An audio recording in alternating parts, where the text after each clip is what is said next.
Hello, my name is Gene Gilmore. My birth given name is Eugene Reuben Akers. I don't want any money for what I'm doing because hopefully this video won't come out until after my death. So I have nothing to gain, nothing to profit by telling you what I'm going to tell you. Okay, anyway, this is the story that my dad told me on his deathbed. Project Slam Dunk was the name of this. President Johnson in 1968, okay, in Cannon Air Force Base in 1968, he said by the time he got there, that there was already 2 large hangars that were connected.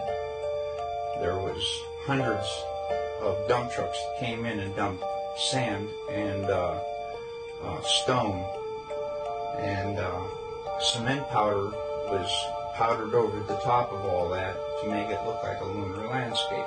They had men that fashioned it into a lunar landscape, he said.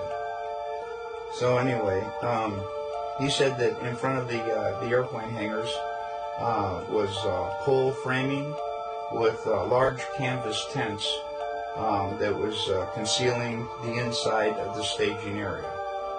Inside the staging area, on flatbed trucks, was created the lunar lander that was reassembled back inside the hangars.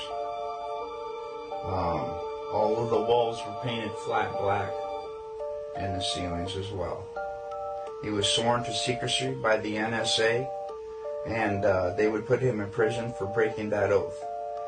When Dad saw the moon landing on TV, he cried. He said he knew that what he had witnessed on TV was exactly what they recorded in that hangar. There was no reason for them to go flying around and everything. They had detailed high-definition photos of the landing area. Anyway,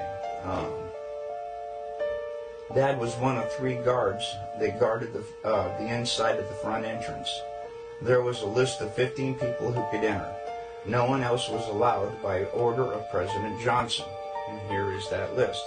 Neil Armstrong, Edwin Aldrin, Wernher von Braun, Robert Emenegger, Gene Kranz, James Webb, Joe Kerwin, Dr. Thomas Paine, Glenn Looney, Dr. Christopher Kraft, Dr.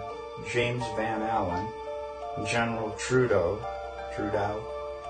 Lieutenant Colonel Donald Simon, and Grant Norrie. Now, the only 2 that I really have information on is Robert Emenegger.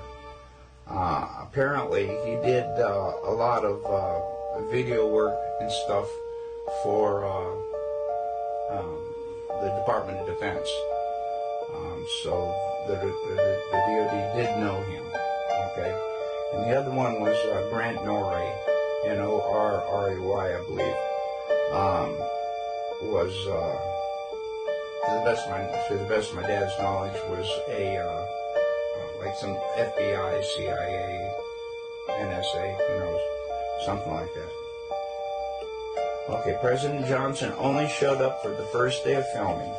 Filming lasted for 3 days, and the entire project was restored to original. In other words, the hangars were all taken apart, the sand was all removed, and so on and so forth. Dad told me all these things father to son. He also told me not to ever tell anyone what he had said, but he said on his deathbed that he had to tell somebody before he died because it was just too important not to tell. I sure as hell wasn't going to tell anybody. Yeah, I feared for my wife and me and my son, and I'll tell you why. Ever since I contacted Bart Sabrell, I think they may be listening to his phone once in a while, because I never had any problems until I contacted him and told him my story. Now, people broke into my house 2 times. I was visited by men with black suits, and I was told in no uncertain terms to drop this whole project not to say anymore to anybody, or me and my wife and my son could disappear.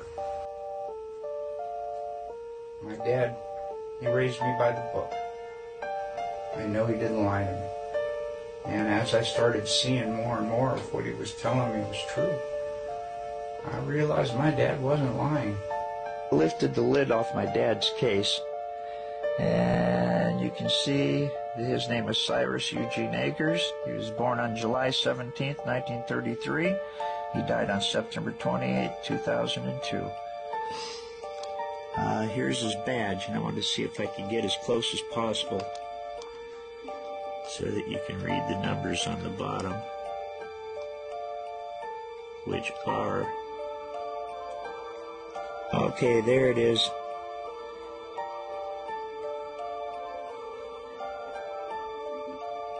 (07596). 07596.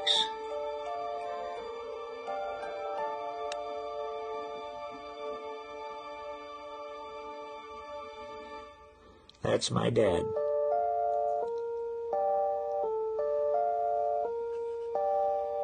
And it must have been a really early picture because he's only got 2 stripes, so that was back in the 50s, I'm sure. Probably not long after I was born. And there he is. That's my father.